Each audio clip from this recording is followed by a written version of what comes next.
Where in the world is this animal called an ours blanc? And this, l'aigle. And this, a lion. No, we're not in Paris. We're just a stone's throw away today as Discovery goes to French Canada.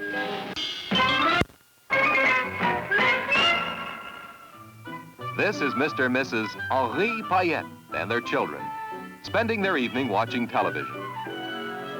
There's nothing really unusual about a North American family enjoying their favorite TV program. But here, there's a big difference. Mon mari salit ses vêtements de travail. Je ne savais réellement plus quoi faire pour les rendre propres, blancs. Puis, j'ai essayé le détergif à lessive avec du bleu ultramarine. Ajax, dans la lessive, maîtrise la saleté. This family, the Payettes, lives just a stone's throw away from the United States. And yet they speak French, read French, and watch TV in French. And so does almost everyone who lives here, where Discovery is visiting today in the province of Quebec in French Canada. Quebec is unique in other ways, too. And today, Discovery has come to French Canada to find out what life is like for 6 million people with a history, a heritage, a present, and a future unlike any other in North America. The Payettes live in the city of Granby, Quebec. There are 5 children in the family. The 2 oldest girls are away from home just now, one studying nursing in Montreal, and the other at college in St. Hyacinthe. Both Mr. and Mrs. Payette speak French and English, although they have very little need for English and usually speak French. Mr. Payette is the manager of the local Caisse Populaire, a sort of credit union for the province, and most of his business transactions are with French-speaking clients. Occasionally, though, he must use English, so his knowledge of the language does come in handy. The youngest children don't speak English. They study English in school, much as you study a foreign language. Their classes in English, however, are mostly English literature, not conversation. Jean Payette, who is 15, knows a little more English than his brother Gilles and his sister Louise because he has studied the language, listened to his parents, and because of the English language television that he sees from the Canadian Broadcasting Corporation stations, as well as the American TV that drifts across the border. Actually, life for the Payette family here in French Canada is very much like yours in the United States. When the children go off to school in the morning, they see much the same things that you see, with one big difference.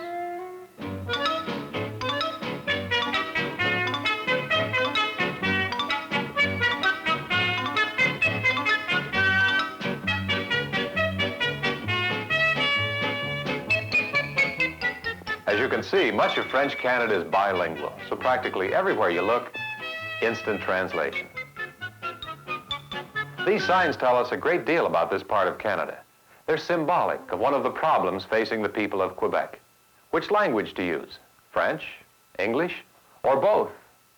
Mr. Payette knows that his children will need to understand more English than just how to say, yield right of way, if they're going to move ahead in a predominantly English-speaking country. And in order to help them move ahead, Mr. Payette, like most Canadians, keeps well informed about the affairs of the world. He even knows who the President of the United States is.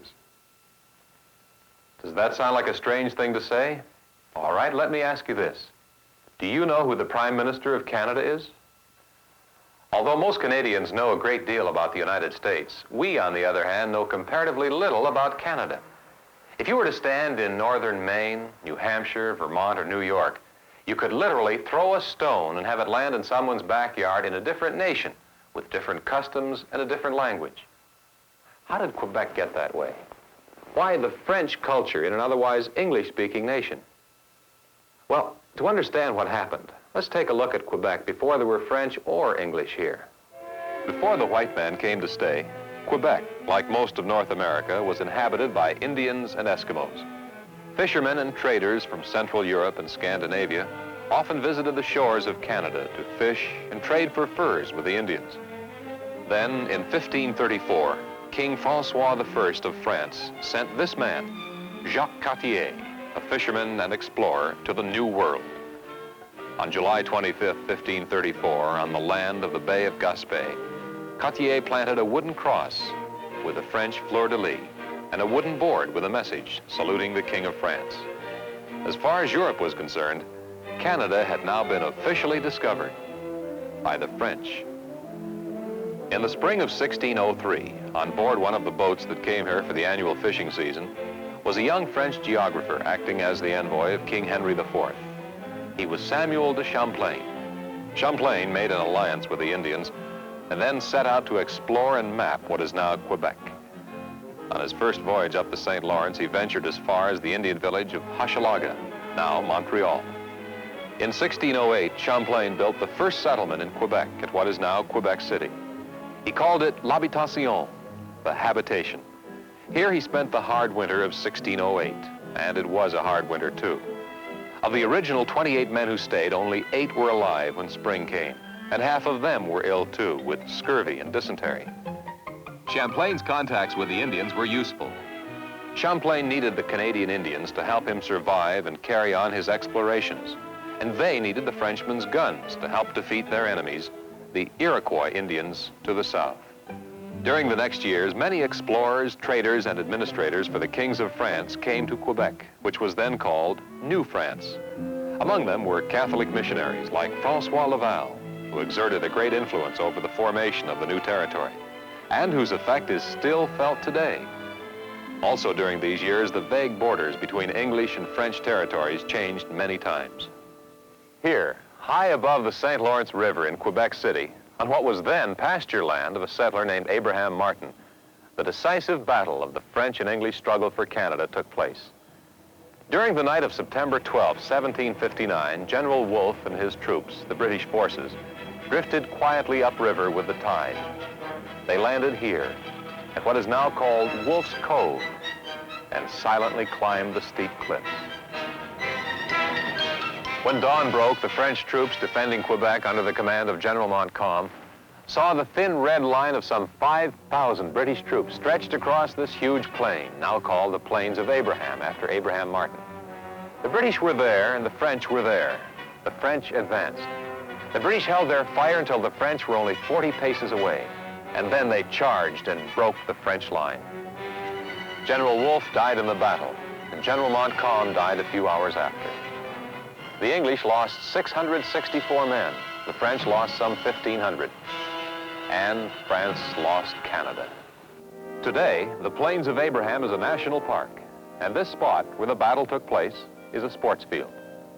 The battle on the Plains of Abraham marked the major turning point in the history of Canada, because when that battle was over, Great Britain ruled over all of Canada. Quebec continued to grow in population as more and more settlers came here from various parts of Europe. The French influence remained the strongest, however, and Quebec retained its French flavor, even though Canada was ruled from England. The Quebec Act of 1774 guaranteed French Canadians the right to speak French and retain their religion and customs, partly to keep Quebec loyal to the English crown during the stormy period of the American Revolution. And so, over the years, English rule and French customs have remained side by side. Here at the Citadel in Quebec City, the summer residence of the Governor-General of Canada, the daily ceremony of the changing of the guard is very much like that at Buckingham Palace in London. But if you listen closely, you'll hear that all the orders are given in French. Pas à droite, pas à cadencer, bouge!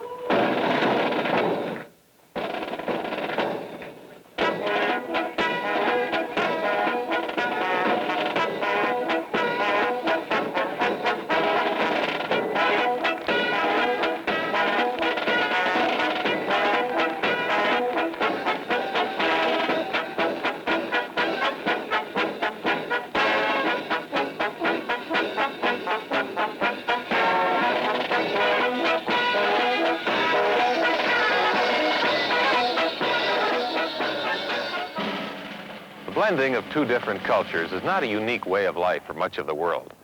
What makes Quebec unique is that the less dominant culture, 18th century rural French, not only survived but actually flourished until it became the dominant culture. Although the French culture is still dominant here, you have to look carefully to see what little remains of the historic houses, antique kitchen utensils, and old-fashioned farm tools of the early days. They're almost all in museums now, and in a place we're going to visit, the Village Historique at Chambly, Quebec. We'll see how French-Canadian farmers helped each other at harvest time, how the farmer's wife baked bread in an outdoor oven. And we'll participate in a typical French-Canadian farm supper in just a minute.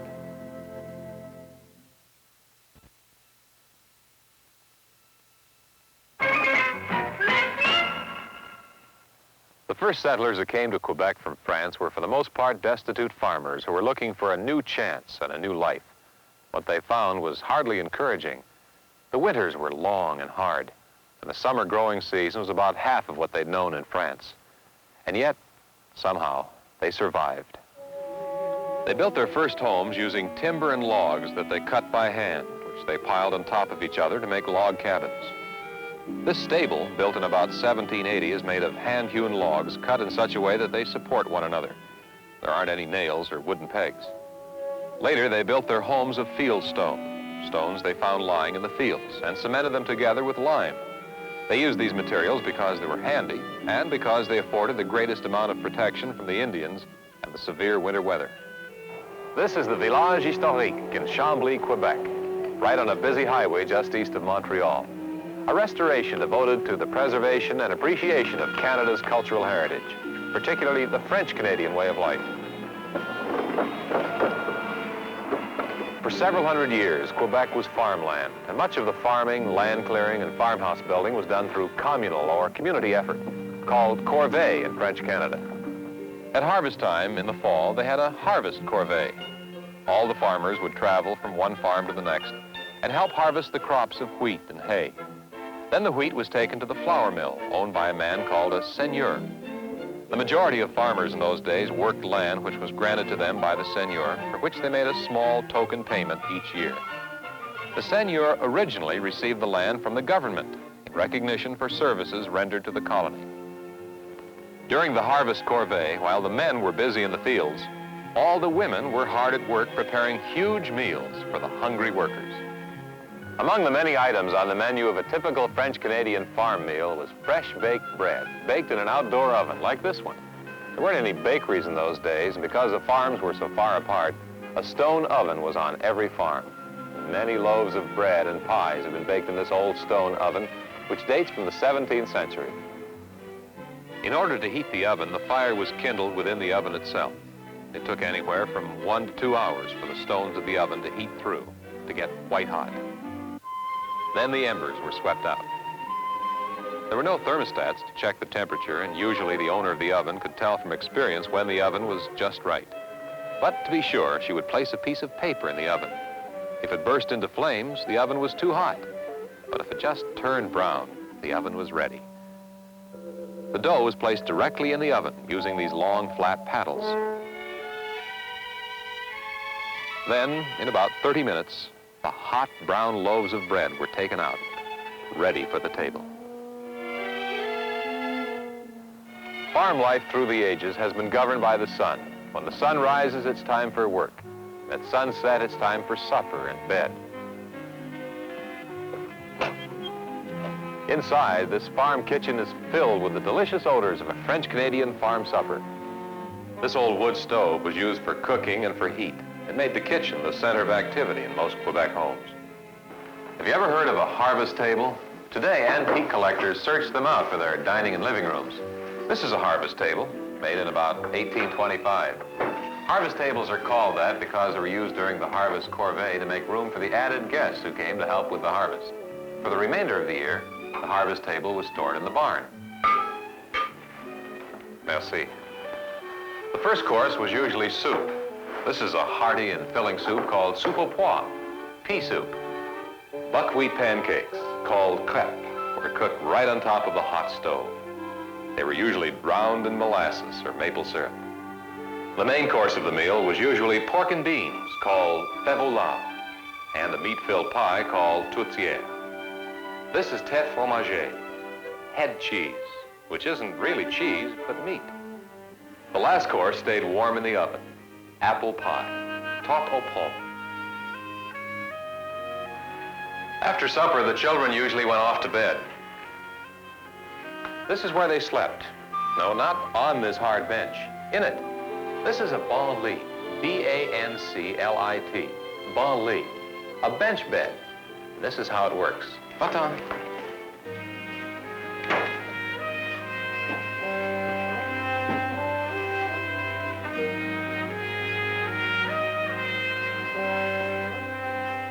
French Canadians lived and worked like this for several hundred years with little thought or opportunity for changing their way of life. Predominantly Roman Catholic, the center of their life was the parish church and the parish priest, who was to them the source of spiritual enlightenment, as well as the only teacher they ever knew. Because the settlers were primarily farm people, there was little need or desire to learn much beyond the rudiments of reading and writing. Since they rarely ventured beyond their own parish, they learned little of what was happening elsewhere. In addition, large families were common.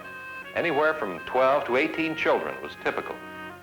Thus, because of the high birth rate, the French Canadians grew in number. And because they had little contact outside their own parish, they retained their language and their customs. Meanwhile, the rest of Canada was making rapid technological and economic advances, and Quebec was not. We'll see what life is like for today's French Canadians and what they're doing to, as they put it, catch up with the rest of Canada. And we'll visit a zoo where an elephant walks among the people. We'll do that in just a minute.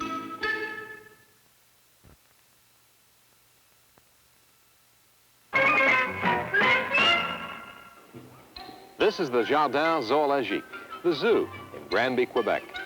It's quite a remarkable zoo for a city of only 35,000 people.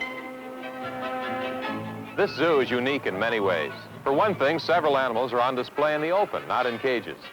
Here, for instance, in this small grassy area is a cheetah, the fastest animal in the world. And here's a family of raccoons, a mother and two little babies. This baby elephant's name is Gilda. She's very friendly. The children love to play with her. She follows her keeper all around the zoo. Want some sugar?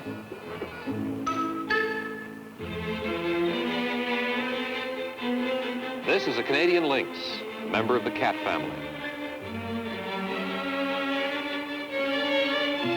Even in the zoo, the signs are bilingual.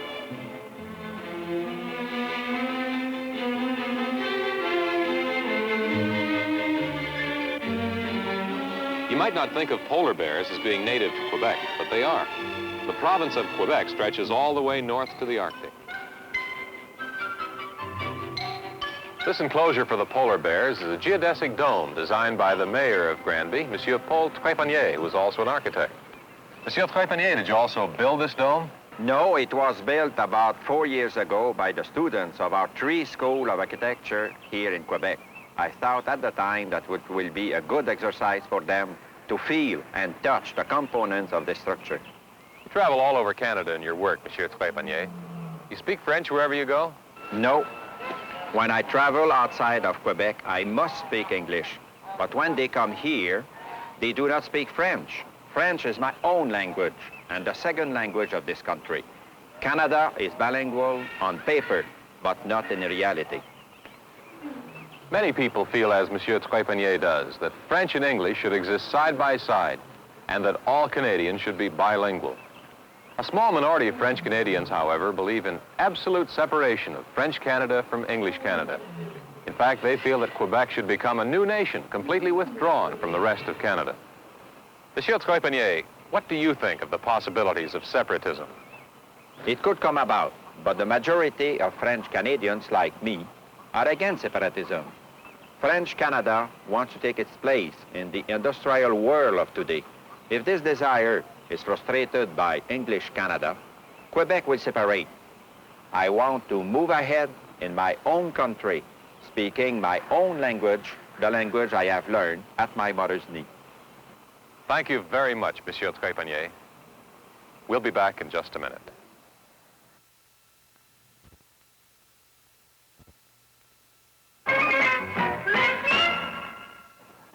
Today we have visited Quebec, a province with an exciting history and a proud culture that has endured for hundreds of years.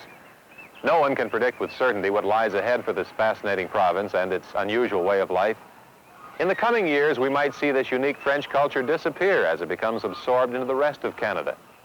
Or we could conceivably see an event unlike any other in our lifetime, the creation of a brand new nation just a stone's throw away.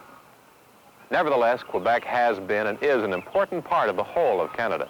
And its leading city, Montreal, is the site of Expo 67, a World's Fair commemorating the 100th anniversary of Canadian Federation, bringing together people and exhibits from all of Canada. and the rest of the world as well. We hope you've enjoyed today's program. If you'd like to know more about Canada and the province of Quebec, then ask your librarian for any of these books. The Pageant of Canadian History by Anne Merriman Peck. The Battle for Quebec by F. Van Wyck Mason. And The Land and People of Canada by Frances Aileen Ross. Next week, Discovery goes to Florida for a first-hand look at the Everglades, America's jungle wilderness. We'll travel in a high-powered airboat across a river of grass. We'll see alligators and crocodiles, pelicans and giant cranes. And we'll watch a king cobra, one of the deadliest of snakes, giving venom in the interest of science. See you next week. The Discovery Production Unit's domestic transportation arrangements and production consideration provided by United Airlines.